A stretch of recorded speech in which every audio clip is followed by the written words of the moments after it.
अस्सलाम वालेकुम तलबा। आज हम जमात शशुम के मज़मून उर्दू में जो ब्रिज कोर्स दिया गया है उसके 38वें दिन हमें क्या सीखना है इस वीडियो में देखने वाले हैं।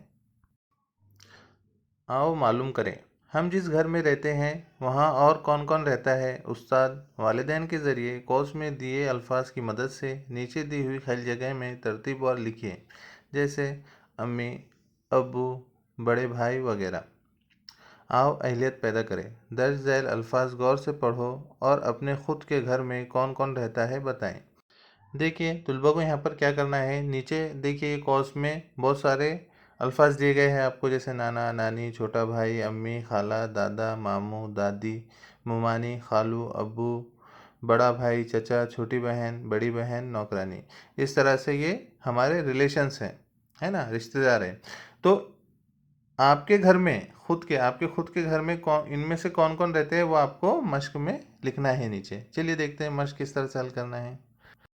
आओ मश्क करें, दर्ज झैल अल्फाज गौर से पढ़ो और अपने खुद के घर में कौन कौन रहता है लिखें। देखिए कौस में बहुत सारे अल्फाज दिए गए हैं जो रिश्तेदारों के लिए इस्तेमाल होते हैं। हमें इनमें से ही हमारे घर में जो जो रहते हैं वो नीचे ये ब्लैंक लाइंस दिए गए हैं वहाँ पर लिखना है।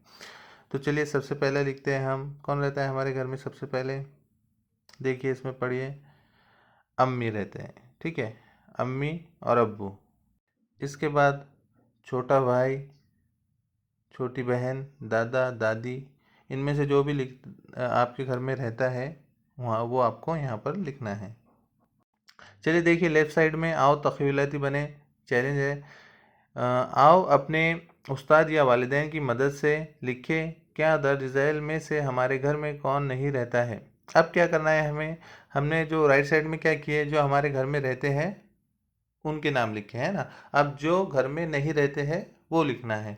जैसे कौन नहीं रहता है, चाचा नहीं रहते हैं, चाची नहीं रहती है, नाना, नानी, किसी के यहाँ नौकरानी काम के लिए नहीं है तो वो नहीं में उसका नाम लिख सकते हैं, ठीक है। जिसको बड़ी बहन नहीं है तो वो बड़ी बहन डाल सकता है, जिसको छोटा भाई नहीं है या छोटी बहन नहीं है वो भी यहाँ पर उसका नाम डाल सकता है।